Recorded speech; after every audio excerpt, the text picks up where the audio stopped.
welcome back to my YouTube channel. So for all those who are new here, I am Dr. Sakshi Gupta. I got All India rank of 21 in NEET PG 2025. Following that, I have started this series on YouTube in which I talk about my NEET PG journey, how I studied, what were my strategies, and some tips and tricks that can help you move one step closer to your dream rank. So in episode 1 of this series, I talked about all the resources for each and every subject which I used for my preparation during the last 6 months in the internship. It is a quite detailed video, do check it out. If you are slightly confused कि कहाँ से start करना है कौन सा subject, तो I think that would help you. So in episode 2 of this series, I'll be talking about a very important, really sought after topic, which is GT and the GT analysis. So GTs are not just grand tests. I believe GTs are also your growth trackers. GTs सिर्फ rank देखने के लिए नहीं होते, they are kind of a mirror for your preparation का level कि अभी आपको कौन से सब्जेक्ट्स पे काम करना है, कौन से आपके वीक पॉइंट्स हैं जो आप इम्प्रूव कर सकते हो. Like a quote also says कि practice doesn't make a man perfect but perfect practice does. इसी practice को perfect करने के लिए most important role आता है GTs के analysis का. चलिए इस वीडियो में स्टेप बाय स्टेप समझते हैं कि कैसे GTs को actually analyze करके आप अपना स्कोर improve कर सकते हो. तो सबसे पहले 3 घंटे का आपने एक टेस्ट दिया है, GT दिया है, उसके बाद प्लीज़ रैंक देख के डिप्रेस मत हो, पैनिक मत करो, डोंट ऑब्सेस ओवर रैंक्स, और दूसरों से कंपेयर तो प्लीज़ मत करो. 3 घंटे का एग्ज़ाम दिया है, 5-10 मिनट प्लीज़ थोड़ा चिल करो, चाय कॉफ़ी पी सकते हो, कुछ खाओ या फिर किसी से बात कर लो, at least talk out a little, relax your mind. जब तक माइंड फ्रेश एंड रिलैक्स नहीं होगा, एनालिसिस का फ़ायदा रिलेटिवली कम मिलेगा. बट एक ये भी पॉइंट है कि do analysis with in 24 to 48 hours. इसमें करोगे तो मेमोरी थोड़ा फ्रेश रहेगा, क्यों आपने एक क्वेश्चन मार्क किया, ये सब चीज़ों का आइडिया रहेगा. तो आई थिंक ये विंडो एक एडिक्वेट विंडो है. इस टाइम में GT एनालिसिस करोगे तो ज़्यादा फ़ायदा होगा. तो सबसे पहले which I use to do is कि GT देने के बाद I use to see the subject wise analysis कि बॉटम 3 में कौन से मेरे सब्जेक्ट्स रहे, ऐसे कौन से सब्जेक्ट्स रहे जिनकी वजह से स्कोर सबसे ज़्यादा कम रहा. So I use to take those 3 subjects. For example आपने कोई GT दिया, उसमें आपके पैथ और बायोकेमिस्ट्री एंड सपोज सर्जरी जो है ये वीकेस्ट 3 रहे, इनमें स्कोर सबसे कम आया. So what I would do in this situation is कि I would set a target for like next 2 weeks और 3 weeks कि मुझे इन 3 हफ्तों में या इन 2 हफ्तों में, माइंड यू कि ये सब थोड़ा अर्ली फेज ऑफ प्रिपरेशन की बात है, ठीक है, तो इन 2 या 3 हफ्तों में I will revise these 3 subjects, और उसके बाद जितना अच्छे से मैं ये रिवाइज़ कर सकती हूँ इन 3 हफ्तों में मैं करूँगी, और उसके बाद मैं एक GT दूँगी. उसमें आई विल सी कि मेरा स्कोर इन सब्जेक्ट्स में इम्प्रूव हुआ या नहीं, मेरा रिविजन फ्रूटफुल रहा या नहीं, मेरे ये सब्जेक्ट्स बॉटम 3 से हटे या नहीं. अगर हटे तो इसका मतलब your revision has been good, you have improved your score in the subjects. तो आपका GT से आपको ये फ़ायदा हुआ कि आपको पता चला कि आपके वीकेस्ट एरियाज़ कौन से थे, उन पे आपने वर्क किया, उनको आपने रिवाइज़ किया, एंड नेक्स्ट GT में you definitely scored better in the subjects. दूसरी चीज़, इस स्ट्रैटेजी को आप यूज़ कर सकते हो. Suppose you are like about to start revision, but ये डिसाइड नहीं कर पा रहे हो कि कौन से सब्जेक्ट से रिवाइज करना स्टार्ट करूँ, तो आप यही कर सकते हो, एक GT दो, उसमें देखो कि बॉटम 3 सब्जेक्ट्स कौन से हैं, मतलब कि ये आपकी वीकेस्ट 3 है, इससे आप रिविजन स्टार्ट करो. Start with these subjects on priority, एक टारगेट सेट करो, और फिर नेक्स्ट GT दे के देखो कि इम्प्रूवमेंट हुआ या नहीं. दूसरी इंपॉर्टेंट चीज़ है कि फ्रीक्वेंसी ऑफ GTs क्या रखनी चाहिए. आई थिंक GTs देना जितना इंपॉर्टेंट है उतना ही इंपॉर्टेंट है कि करेक्ट फ्रीक्वेंसी पे आप GTs दो. Please don't overdo GTs unless you are really into torture. GTs के साथ साथ रिविजन को भी टाइम देना उतना ही इंपॉर्टेंट है. अगर आप मोस्टली डेज पे GTs दे रहे हो और रिविजन को टाइम नहीं दे रहे हो तो GT देने का कोई फ़ायदा नहीं है. तो I think early phase of preparation में you can give GTs monthly और वंस इन एवरी 3 weeks. लेकिन हाँ, अगर मोस्टली सब्जेक्ट्स का रिविजन आप एक बार कर चुके हो, then you can start increasing your GT frequency to like once every 2 weeks. और अगर एग्ज़ाम आने वाला है, फॉर एग्जांपल 1 महीने में एग्ज़ाम है, तो आप हर हफ्ते भी एक GT दे के प्रैक्टिस कर सकते हो और उन सब्जेक्ट्स को जो वीक रहे हैं उनमें उनको रिवाइज कर सकते हो। नेक्स्ट चीज़ ये भी है एक इम्पॉर्टेंट प्रो टिप कि जो भी GTs आप देते हो उनको ट्राई करो एक ही स्ट्रेच में दो, ठीक है, और मॉर्निंग आवर्स में दो, जो कि हमारे एक्चुअल एग्ज़ाम आवर्स होते हैं 9 to 12-12:30 का। ये आवर्स होंगे तो आपको रियल टाइम सिमुलेशन होगा, उस टाइम आपकी ब्रेन एक्टिविटी कैसी रहती है वो सब का आपको आइडिया लगेगा।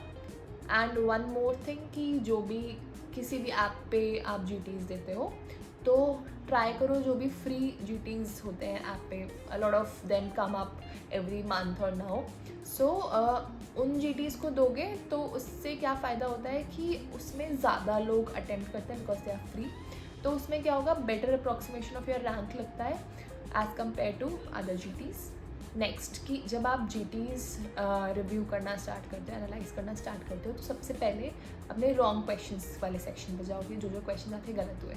हर क्वेश्चन जो आपका रॉन्ग हुआ है उसमें हमेशा एक चीज़ फिगर आउट करने की कोशिश करना कि ये क्वेश्चन मेरा गलत किस वजह से हुआ। फॉर एग्जांपल कि एक क्वेश्चन गलत हुआ तो वो या तो मेरा कॉन्सेप्ट वीक था, तो मुझे रिविजन पे ध्यान देना है, या फिर मेरी कोई सिली मिस्टेक रही, फॉर एग्जांपल कि नॉट या फिर एक्सेप्ट वर्ड को मिसरीड किया, नहीं देखा, तो वो मेरी सिली मिस्टेक रही। तो I will try to read questions more mindfully next time. मतलब what I used to do is I took a glance of the last line of the question and a glance of the options first, तो थोड़ा सा 1-2% idea तो लग जाता था कि question actually पूछना क्या चाहता है। तो उसके बाद फिर पूरा क्वेश्चन ढंग से पढ़ो। आई थिंक ये स्ट्रैटेजी काफ़ी काम आती है, क्योंकि जब आप फर्स्टली देखते हो ना क्वेश्चन को, तो you are the most actively seeing the question, और तब आपको मोस्टली एंड और एक्सेप्ट और नॉट जो भी होता है ये सब लास्ट लाइन में होता है, तो उसका आपको थोड़ा बेटर आइडिया लग जाएगा। दूसरी चीज़, या फिर आपका इस वजह से गलत हुआ कि आप गेसिंग जो है वो आपकी गलत रही, कि आपने क्वेश्चन एग्जैक्टली आपको नहीं आता था but you were kind of 50-50 confuse, तो आपने मार्क कर दिया। तो नेक्स्ट टाइम से ध्यान रखना है कि अपनी गेसिंग को मॉड्यूलेट करना है, एक लिमिटेड नंबर ऑफ क्वेश्चंस ही गेसिंग में डालने हैं, उससे ज़्यादा नहीं, बिकॉज उससे नेगेटिव स्पाइक होने का ज़्यादा रिस्क है। आई थिंक गेसिंग को भी आप इस तरीके से मॉड्यूलेट कर सकते हो कि अगर किसी क्वेश्चन में you can rule out 50% of the options, like 2 options आपने 100% टोटली रूल आउट कर पा रहे हो, तो आपके पास 2 ऑप्शन बचते हैं, देयर इज 50% चांस कि जो आप मार्क करोगे दैट इज़ करेक्ट आंसर। तो I think that risk can be taken. लेकिन अगर 2 से कम ऑप्शन रूल आउट हो पा रहे हैं तो I think you should avoid taking that chance. बाकी आप डिसाइड कर सकते हो the number of questions you have attempted in that particular set.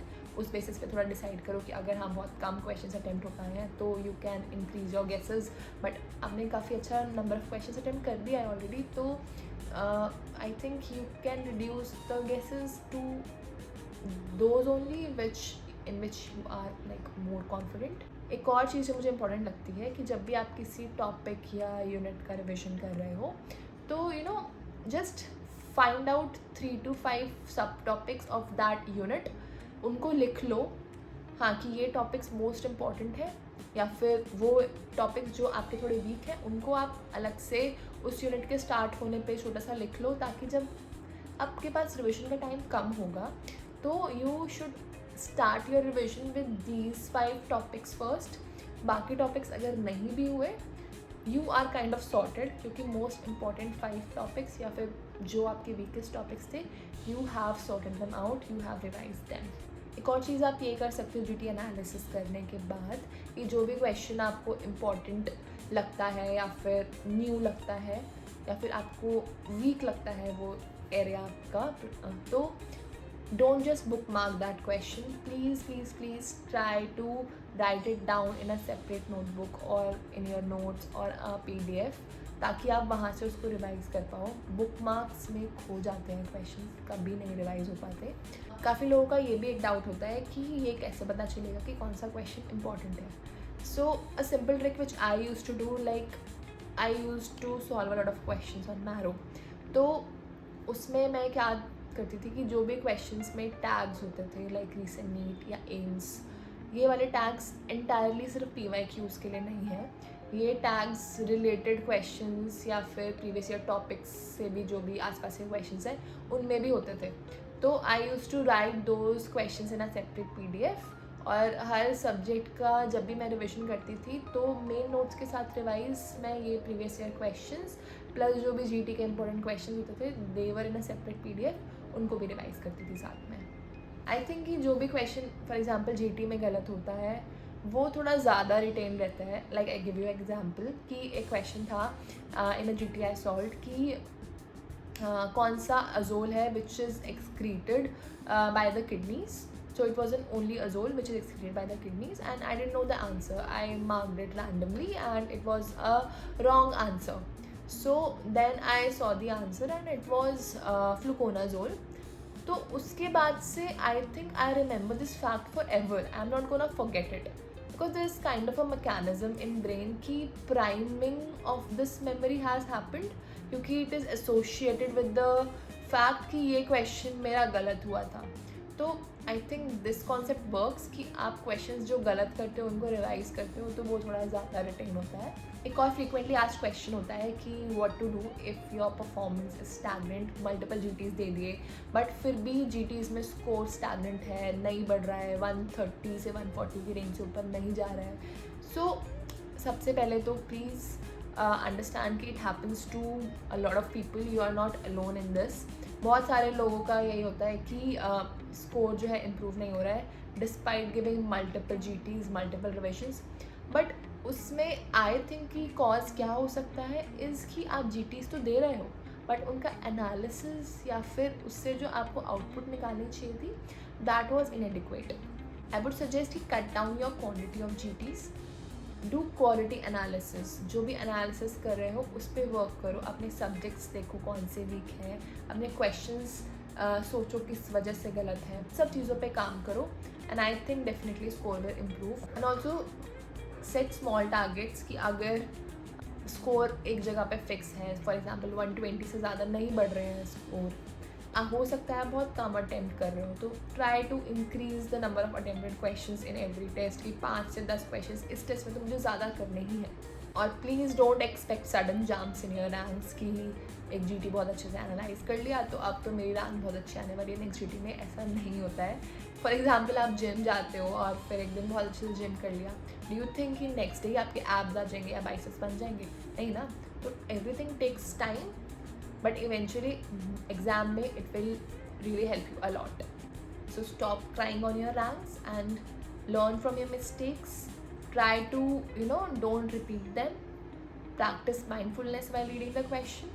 So in a nutshell, हमेशा सबसे पहले सब्जेक्ट वाइज एनालिसिस करो, हमेशा रॉन्ग क्वेश्चन से स्टार्ट करो, रॉन्ग क्वेश्चंस के बाद फिर गेस्ट क्वेश्चंस, फिर करेक्ट क्वेश्चंस अगर टाइम है, ठीक है। और रॉन्ग क्वेश्चंस में हमेशा ये फिगर आउट करोगे किस वजह से गलत हुआ है क्वेश्चन। उसके बाद फ्रीक्वेंसी एडिक्वेट रखो, डोंट ओवरडू GTs, एक अच्छी फ्रीक्वेंसी पे GTs दो। और जब भी रिविजन करते हो तो ट्राई टू मेक आउट 5 सब टॉपिक्स आउट ऑफ इट, जो भी आपको अल्ट्रा कंसाइज रिविजन जब करनी होगी तो आप इन्हीं टॉपिक्स को रिवाइज करोगे। और ये कॉमन मिस्टेक्स बिल्कुल मत करना कि बहुत सारे GTs दे रहे हो बिना एनालिसिस करे, अपनी रैंक को कंपेयर कर रहे हो, अपनी रैंक की वजह से डिप्रेस हो रहे हो या फिर feeling low on your self. हमेशा याद रखो कि एक ख़राब GT का मतलब ये नहीं है कि आपकी प्रिपरेशन ख़राब है, बट नाउ यू नो कि आपको फिक्स क्या करना है। सो मेक मिस्टेक्स नाउ, ताकि रियल जब एग्ज़ाम दोगे तो nothing feels new and you give your best performance. Thank you and all the best. Please like, share and subscribe if you like this video, and please comment down whatever your doubts are and I'll try to make a video on them or reply to them in comments. Thank you so much.